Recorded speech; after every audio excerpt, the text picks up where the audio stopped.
Here. Brendan Riley. Here. Donna Morris here. Lisa Checkley here. Dennis Schaffner. Here. And we have 2 vacants. Yeah, no comment. And we do have a quorum.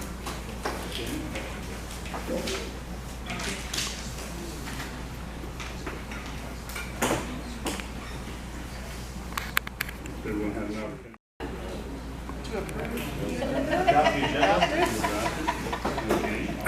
We have a quorum before, right? Yes, ma'am. You're seconding it, Dennis? Yeah. Okay. All in favor? Aye. Aye. Any opposed? Carries. Item 5, approved minutes.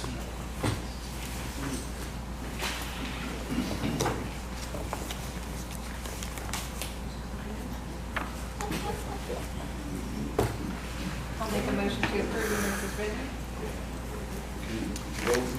I will second it. That's to approve the minutes. All in favor? Aye. Aye. Any opposed? Motion carries. One abstains. Oh, that's good. You went on vacation. Brandon! It's not on vacation. Not here, but it's not. Up in your mom lives, it counts as Oh, is that what? counts as a vacation. You just don't know it's vacation. You do.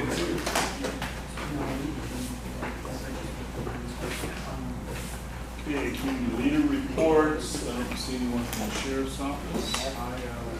From the California Highway Patrol. I'll give it to sheriff's right now.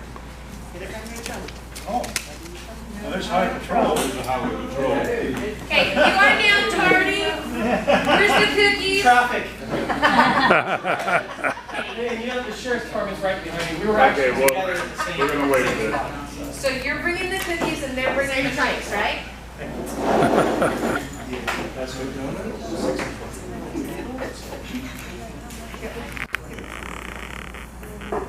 No, we'll wait. This is the deputy sheriff just pulled in there. Boy. Hi, everybody. Sit down. Sorry. You know what I wanted to talk to you about, because we're about to have another DUI checkpoint.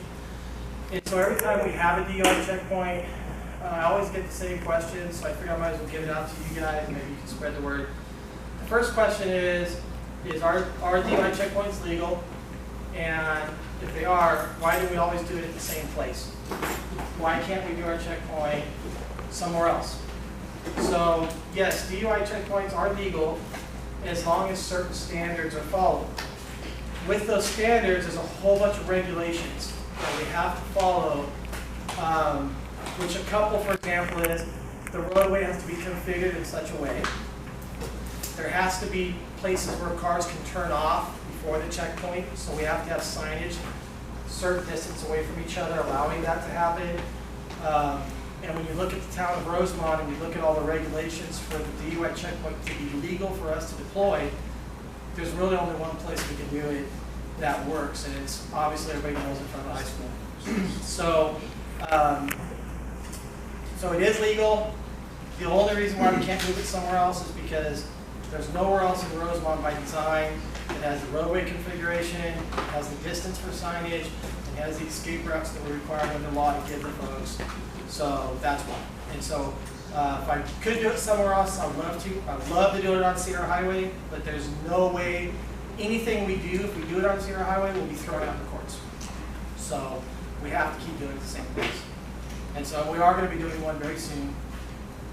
We'll let you guys know 48 hours before we do it. We always do. Any questions about the UI checkpoints? Okay. And also, it's another good tool for us because we are allowed to check for licensed drivers when we do it. And so it's a good opportunity to make sure we don't have any habitual suspended drivers out there. And then also, we like to give out pamphlets while we're doing it. Good informational. So that's it. Thank you, John. Thank you. Kern County Sheriff? Hi. Hi. My apologies for last meeting. I was at board on recovering an $80,000 off-road vehicle that was stolen about 3 years ago out of Orange County. I don't follow the race circuit, but these are one of those homemade special, whiz bang, go all over the place kind of cars. So, for us, over the last month, so for the month of May, I jotted down a few notes as a comparison. So for us in Rosamond, we had 740 calls for service generated. Out of that, there were 109 cases written, and we made 30 arrests. So do yourself some quick math. We still have either 79 open cases that still need to be solved, followed up on, or they could be non-criminal in nature, just a police report that we took. For the Mojave Boron area, for the same amount of time, they had 611 calls for service. They generated 69 cases, so that's 40 less than we did, and arrested 29 people. So I share that with you to remind this council that Rosamond is busier. I also come with, I will admit, somewhat of a agenda. My station is staffed with 1 sergeant, 1 senior deputy, and 7 deputies. That's what I'm allotted. By comparison, Mojave is allotted 1 sergeant, 2 senior deputies, and 17 deputies. Out of that 17, they are required by contract to fulfill the state obligation for court. I bring that to your attention. When I worked here as a deputy, Rosamond had 1 sergeant, 2 seniors, and 14 of us. So this station has been cut in half since it was closed in 2016. The positions that were there, they are not vacant, they have been deleted.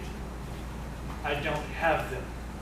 So when you look at my substation staffing on a piece of paper, according to the county, Rosamond is fully staffed with what I told you.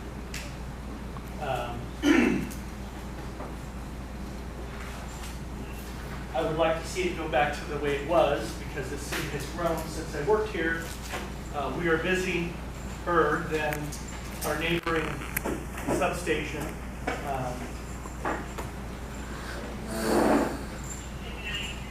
So for those members of the community and the businesses, I try to get out and interact as much as I can. Much like last month I missed, I'm very much an outside guy. I don't like to sit behind a desk. And so if I can help, I still know how to be a cop, I think. So I'm inclined to do that. The other thing, I've had a few phone calls about the dispensaries. I'm sure that may come up, so I'll just get ahead of it. They're all past the moratorium. The only one that has complied that I'm aware of is ABDC. They left. And I've talked to them at least twice, the owners of that dispensary on Sierra Highway. And they represented to me, which I believe them. There's no other reason. They're trying to do it the right way. The others are not. I know the concern for Rosamond is because we have a high concentration here of dispensaries, but I will refer back to my staffing level and add the caveat of those 7 deputies. I share that with Mojave and Boron as well. So we share that this east area, my deputy the Rosamond deputy that's assigned here could be sent to Boron for a report, could be sent to Mojave for a report, and after certain hours could be sent to Tehachapi for a report. So I'm doing all that I can at my level. The bottom line is to take down a marijuana dispensary, it would take 5 to 6 deputies and probably all day to do one.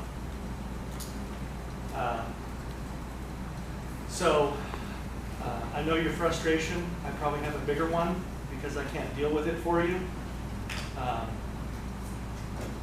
I've talked to some other people within our department that assist in these areas, and they should be coming out. I wasn't given a time or what, and I wouldn't share that anyway, just for the sheer nature of our operational security. But that's what Rosamond is up against, and that's what I'm up against as a supervisor here to provide public safety for this community. Sergeant Ashland just told me over dinner, it looked like maybe the plum tree is gone. That's the one that's in the barber shop. It appears that they may have left fairly recently, within the last few days. So other than that, I think all the other ones are open. I know I've been getting complaints that they open late after most businesses are closed to show the illusion that they're closed during the day, you know, whatever. We're aware, I'm aware. At this point, there isn't a whole heck of a lot I can do unless I can clone about 7 more deputies, which I would love to do. Other than that, the other thing I will share is for significant investigations. So for us, we have it broke down between things like, and I will super stereotype or categorize them, I'm sorry. Crimes against people, property crimes, so those are your thefts, GTA or grand theft autos, right? Vandalisms, things that are against property or stolen. And then you're just all around drug offenses, which there's really no victim. You know, it's just like a drug possession or whatever. Rosamond has a higher amount of crimes against people and crimes in progress than our neighboring beat. It always has. That's why I liked working here. It was busy. It's still busy. I can recall, to give you a difference, I told you there's 740 calls for services last month. Pie chart, and I'll break that down for you. 82 of them were 911 calls. 194 were initiated by the officer, which means either stop somebody, decide to go somewhere all on their own, and 464 of them were by telephone. So the 464 and the 82 combined would be dispatch calls for service. The 194 would be officer initiated. When I worked here with 13 of us, I believe, was about as full as we had. Our calls for service were above 1,000 because our deputies were busy being proactive, initiating things like probation searches, parole searches, going out and basically keeping people in line rather than just reacting, which unfortunately is what we've become based on our staff. So hopefully that gives you a pretty good picture with what I'm dealing with. This community is awesome. I can't sing its praises enough. It's very unique. They love themselves some sheriff's deputies, and we appreciate that. That's quasi-unique for the county. There are a couple of other places that are like that, but not very many. You pick this uniform up and put it in Bakersfield, you get a different opinion from the public. It is what it is. Of the 30 arrests, can you tell us what they break down as? Let's see if she has that.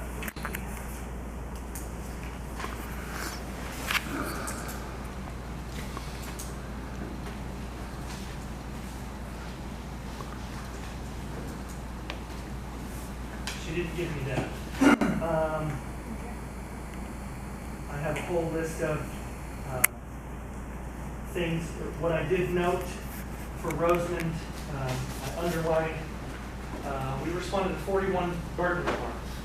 That's a lot. Out of those burglar alarms, it looks like 9 of them turned into burglary investigations. So you've got, maybe 20%, 25% of the actual alarm possibly could be a burglary. So we spend a lot of time going here and there. And that could mean that deputy's coming from Mojave to answer that burglar alarm or that call. That's the situation that we're in.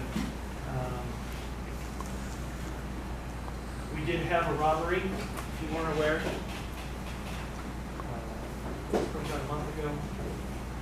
The Plum Tree Dispensary got robbed at gunpoint. So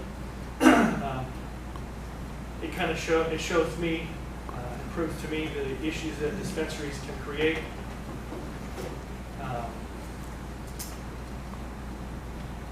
If they weren't operating illegally, maybe they wouldn't have got robbed anyway. I don't know. That's speculation. So, yes, sir. Has there been any discussion yet in the sheriff's department as far as staffing for 2020 and 2021? Are there any plans to hire deputies soon? I'm glad you asked that question. It's kind of complex. I'll try to explain it this way. So, if you're a business owner, or you want to start a business, you go to a bank and you ask for a loan. And you may ask for, let's say, $1 million. You want to build a building, put some overhead there, whatever. And let's say the bank says, sorry, Bill, but we're only going to give you $500,000. Good luck with running your business with half the money. That's my characterization where we're at with hiring. There are no positions vacant, so when the County Board of Supervisors looks on paper at the Sheriff's Office, it doesn't look as dire as it should look. Because when there's no 7 vacant for Rosamond and then other places, it looks just fine. Well, Rosamond's good, they're full. Next. And each body, obviously comes with it. It's a price tag. It costs for a pension, retirement, hiring, academy, training, and then, the updated training. So we are trying to hire. I believe roughly when I took the test 15 years ago, there were 1,300 of us that applied. We are having a hard time finding 100 wanting to be a cop. Some of that is societal norms changing. With this day and age for being a cop, call it generation millennial, whatever it is, we're just seeing a less desire for an individual to come and be a peace officer, take on the responsibility and liability, and then you add for Kern for what we get paid. So that's our resounding issue. The board is aware of it. They're reminded of it on a weekly basis. But here we are. Thank you. Anything else?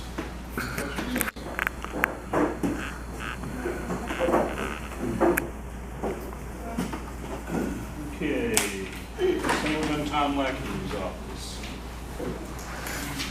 Hey everyone, Brandon Rubin from Assemblyman Tom Lackey's office. It's a pleasure to be here tonight. Sorry about the random changing in faces, like month to month. Trust me, it's got to be a little confusing.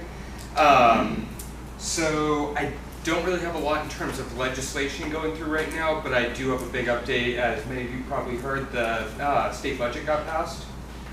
So just some updates with that. Obviously, there was some good that came out of it, and a lot of holes and stuff that were thrown in last minute that are somewhat questionable. So the current budget is $214.6 billion. General fund sitting at $147.8 billion.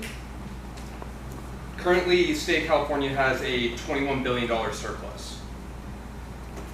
General fund was increased by about 6%. So general fund, for people who don't know, that's the lump sum of the vast majority of programs and things that the state funds. For comparison, even the taxes we pay on our gas tax are going directly into the general fund, which has stemmed to a big issue of actually getting the funds back out to take our roads. While upside, Governor Newsom actually made it a point to bring up the issue we've had with wildfires and start looking towards a plan to either clear underbrush or try and create more safety to prevent major wildfires, which obviously living in California, that's something we desperately need. Budget plan actually calls for a plan for clean water, like a more supply of clean water, more infrastructure to sustain it without an increase in taxes, which is shocking and outstanding, to be completely honest. It's going to essentially provide a better clean water program and more availability without an actual jump on our taxes, which is rare to see compared to what we've had in the past. Mental health funding, unfortunately, there hasn't been a lot of headway when it comes to developmentally disabled funding. That's been a major issue and obviously a major talking point with Assemblyman Lackey. For those who didn't know, he was actually a special ed teacher before joining the California Highway Patrol. He actually went up in front of committee today arguing for this fact, that we've made a promise to the developmentally disabled community and haven't come through with it. We've underfunded every time. They were the first to get cut during the recession, and they still haven't been funded. We're funding programs for new parks, stuff like that, but still haven't fulfilled our promise to one of our most one of the most in need projects. So that's always been a major issue and a major talking point with the Assemblyman. The individual mandate for healthcare was reinstituted, and now currently you can be fined $695 for not having healthcare. Take that as you will. Increase in special education funding. Assemblyman Lackey is actually co-authoring a bill. This one goes into a little bit more of a legislative side. AB 71. I'm assuming most of the people in here have heard of the Dynamex decision that essentially changed the standard in which we judge independent contractors. So that's been a major issue we've had with people reaching out to our office, mainly Uber drivers, Lyft, real estate agents, pretty much anyone that likes to work and deem how they work, choose their own hours, things of that sort. So the current test that came through with the Dynamex decision drastically limited the ability of independent contractors. AB 71 would essentially revert from an ABC test back to the original standard of testing we were using prior to the Dynamex decision. So to essentially give a little bit more autonomy and help out independent contractors in the end. And finally, I'm assuming everyone here has heard about the new gun laws going into effect on July 1st regarding ammunition sales. So the major takeaways with this, when you're purchasing ammunition, now you'll have to complete a background check. The charge is going to be about $1. They should be able to do it instantaneously is what they're claiming. But obviously, as it rolls out, there's more than likely going to be some hiccups on that. And beyond that, you have two options on how to provide identification. It's either going to be a real ID, and if you don't, then you're going to have to jump through some hoops, unfortunately, with extra identification. That's hopefully something I'm thinking that they're going to hopefully change, because the real IDs, obviously a lot of people still haven't gotten them because they don't actually go into effect for travel until 2020. Your name, date of birth, and address will all be recorded on a registry whenever you buy ammunition, and they're essentially going to negate online sales. So basically every time you go into a store, if you're going to buy ammunition, you have to go through a very similar process to actually buying a firearm, be it a registry, showing identification, going through a background check and everything just to buy ammunition now, among a couple other things they're bringing up and instituting that we'll see within the next little bit how they actually pan out. Obviously, we feel your pain with this. We're as frustrated as you are. The Assemblyman has obviously backed Second Amendment rights, and this is a major issue. We're watching the infringement of our constitutional rights. So it's something we're obviously going to fight against, but the current climate, we're looking at these going into effect as of July 1st.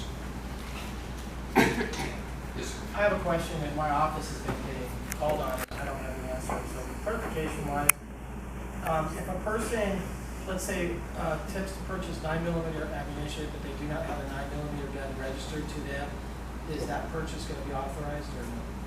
From my understanding, and it's still kind of a toss-up, I'm still trying to dig through, it's like a 20-page long thing with the Attorney General's office and the DOJ.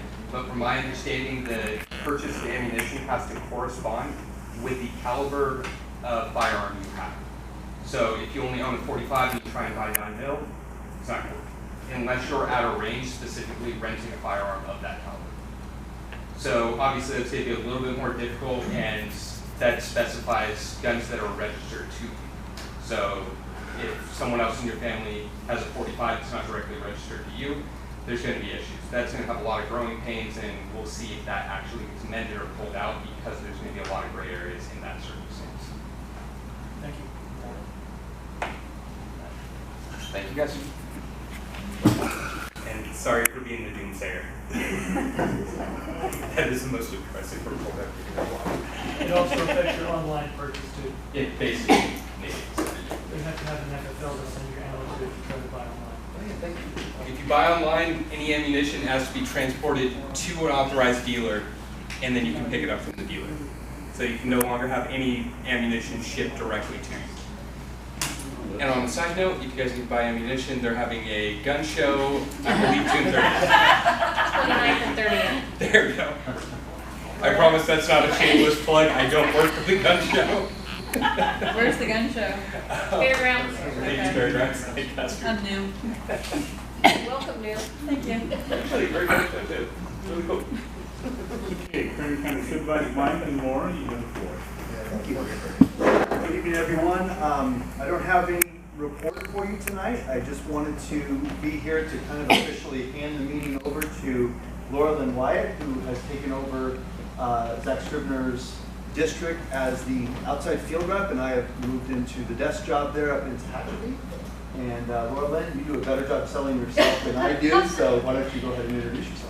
Okay, thank you. I'm getting a little repetitive because a lot of people were in the room earlier when we had field office hours, but once again, my name is Laura Lynn Wyatt. I am new to Supervisor Scribner's office, but I'm not new to East Kern or government. I have grown up and grown my kids and lived in Tehachapi since 1992. My husband spent 30 years as a California Highway Patrol officer at East Kern out of the Mojave office. Hoorah! So I'm very familiar with East Kern, and I'm very excited to start attending all of the meetings. I spent 4 years elected to Golden Hills Community Services District Board of Directors. I spent 4 years with Tehachapi Valley Recreation and Parks District Board of Directors, and I currently am the Secretary for Greater Tehachapi Economic Development Council. I'm a real estate broker in Tehachapi, and I work for Supervisor Scribner. So I'm a busy girl, and I have a full calendar, and I'm very excited to be at a lot of your meetings. I will be at Guido's tomorrow for the ribbon cutting. Hopefully they have good lasagna, because that's my favorite. So thank you very much, and anything that I can do for you, please reach out. I have business cards with me, or you can just email District 2. Okay, thank you.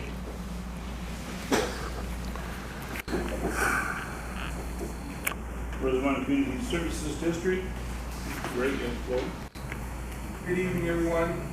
Got kind of a long list here, but I'm start out with the big news. On June 12, 2019, the RCSD board unanimously voted to hire Steve Perez as general manager.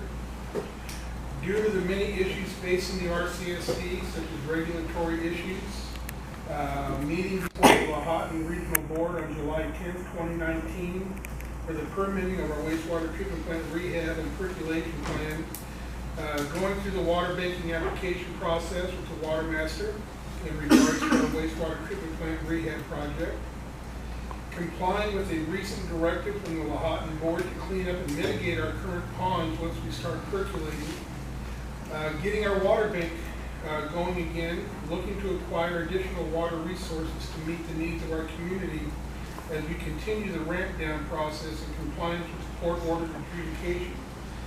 Plus many other complex issues facing the RCSD, we felt that we needed the experience, qualified and veteran leadership that Steve brings to the table.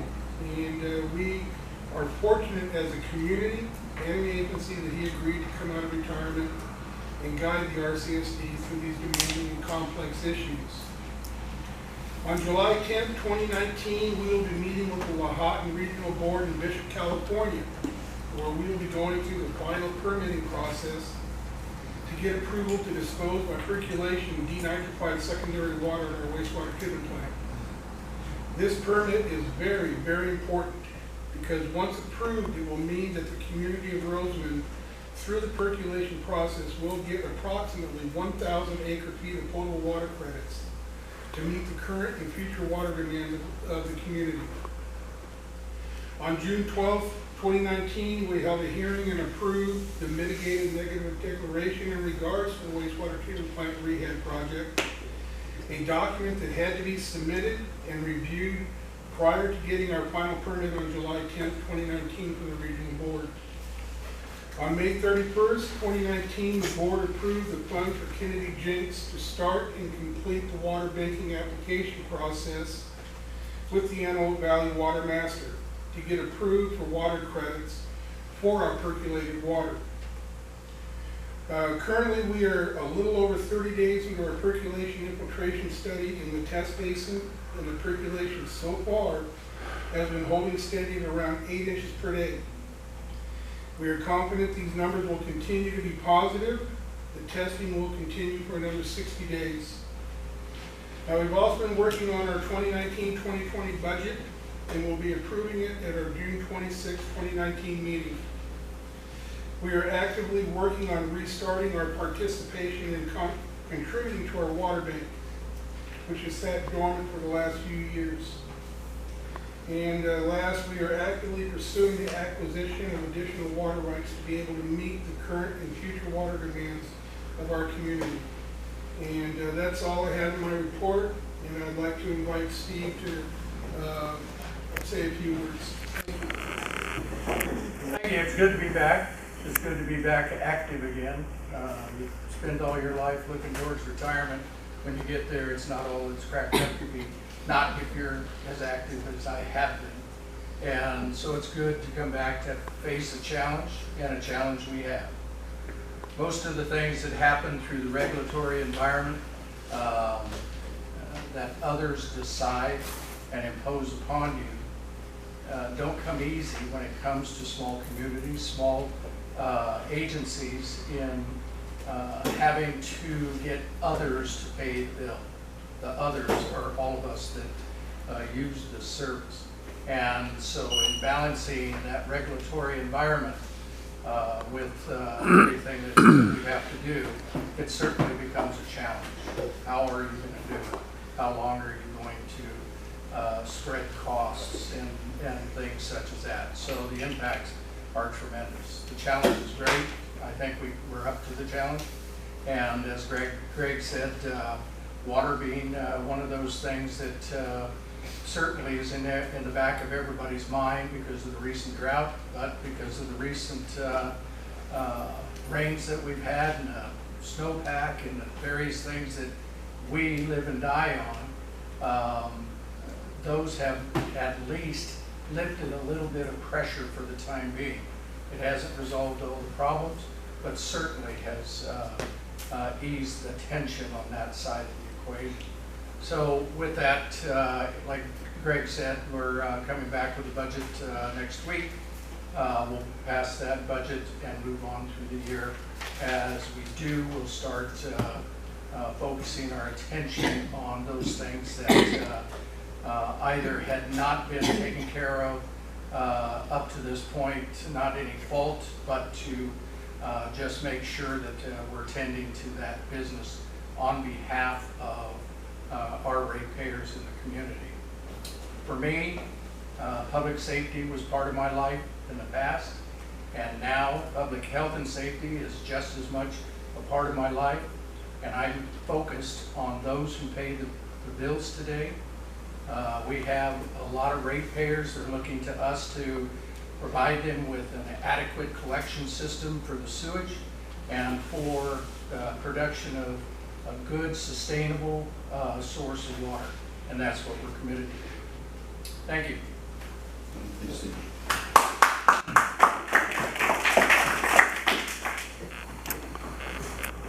Okay, Rosamond Chamber of Commerce, Jack? Okay, tonight we didn't have a quorum for various reasons, people on vacation, and Donna, who's left the chamber, so we want to thank her for her time and her service as a chamber board member. And so we'll be filling that position in the future. Things I wanted to mention though was our event center. We did get the event center written off in terms of electrical, the stage, and the grounds, so we have our permit to operate. Just have to find out if that includes our conditional use permit or not. So barring that, we're not done. We're still not, we got some grants that we submitted for sidewalks and rest areas, in addition to some solar on the canopies, and then some new windows and doors for the Chamber of Commerce itself. We are shooting for our first big event, it'll be October, probably Halloween. And we're also considering maybe doing a Christmas show on the stage or something like that. And, but we haven't really planned that yet, we're just kind of figuring out a date. We do have, well, I do want to mention we had a great mixer, I guess. I'm not sure what we're calling that, Fran. It was a wonderful meeting. It was great. A lot of people showed up, and it was really quite something. And the historical Bull Spring Saloon is quite a sight. It really done a lot of work on it. It's a beautiful building and quite historic, so everybody had a great time there. We got the brick pavers installed, and looks really nice. So if you get a chance to buy brick pavers, it's got all the sponsors that purchased the brick pavers are all the way back now. Let's see, September Fest is going to be September 21st is the date that's been decided. We will do the official launch July 15th. So we should have all our online payments and all the information ready to go and start taking on vendor spots and things of that nature July 15th.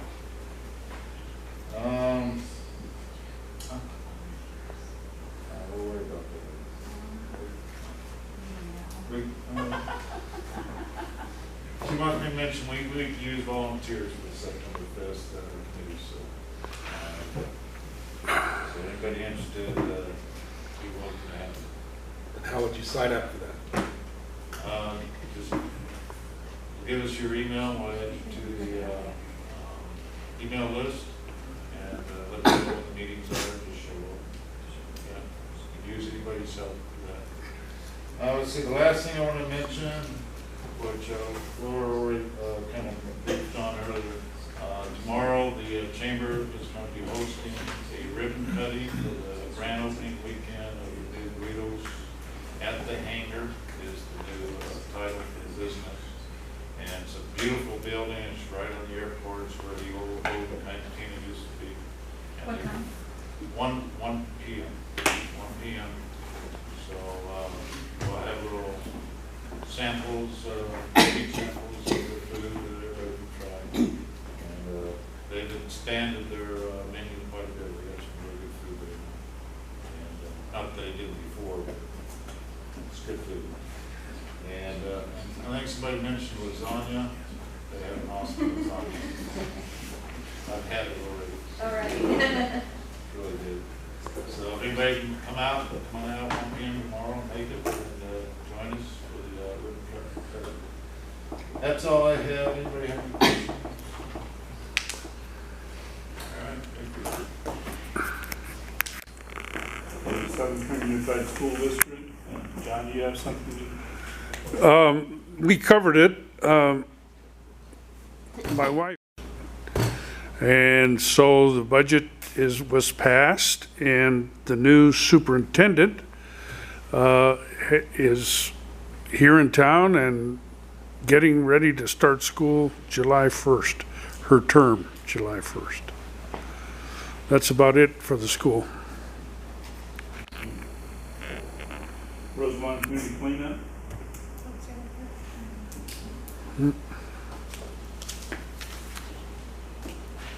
The Antelope Valley citizens for responsible use of water. Randy Scott has been excused for tonight, but he did provide me some details to pass on. He wanted to report that the water supply situation in California is still very good for this year. All the reservoirs are at or above their historical averages.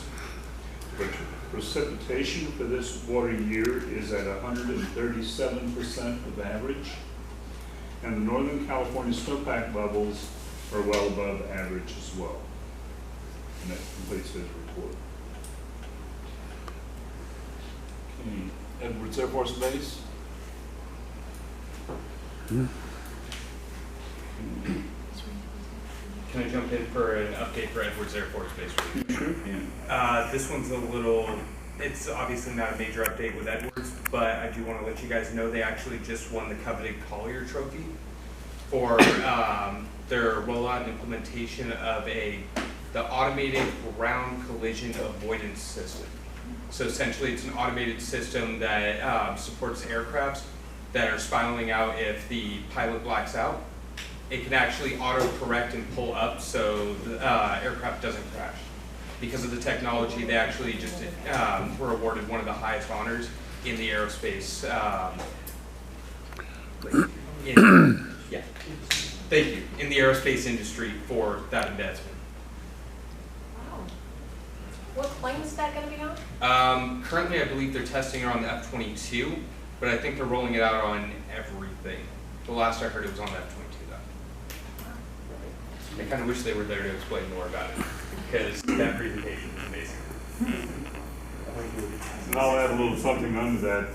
Dennis and I were just driving by the other day, and it looks like they've already had their groundbreaking for the museum there at the entrance of the gate.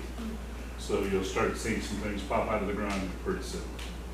Yeah, the ground was broken a while ago. We're finally started moving dirt. We've got Groundbreaking was the road is 8-9 months ago. some compaction going on. Eventually, the museum, of course, will be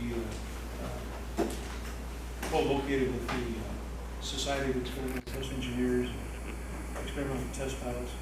Which reminds me, did you all put in for a flyover for the September Fest? Not yet. We were going to ask you to. Yeah, I was waiting for the call. Yeah. You can't wait, you know. Yeah. We're kind of late on that. Okay. So we need to get hot on that. So, you have my interview? I'll take it from Jack tonight, and I'll contact you. Send him an email. Okay, looks like Albert's not here for our real estate report. No. Go ahead and skip that. And we do not have a guest speaker tonight. With item 8, community announcements. Does anyone have any community announcements?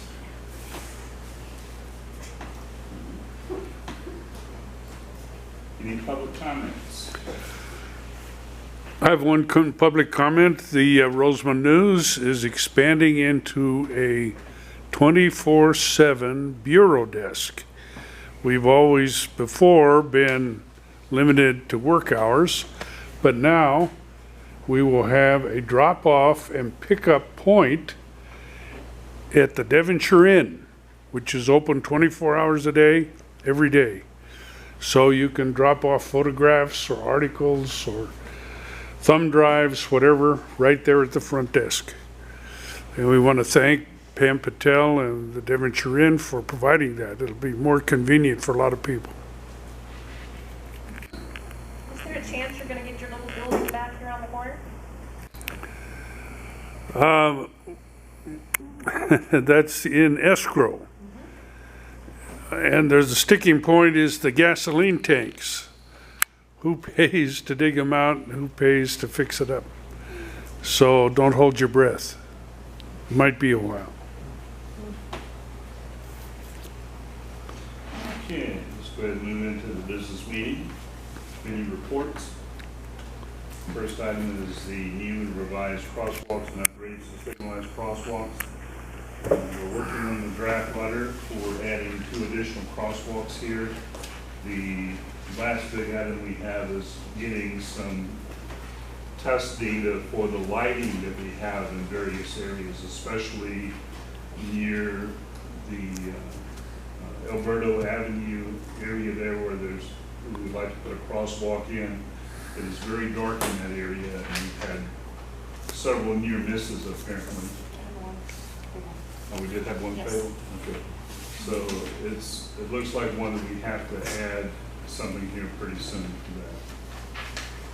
that. Okay, next item is waste management services. Lisa, do you have something for that? Yes, Waste Management has opened their hearts and their gates.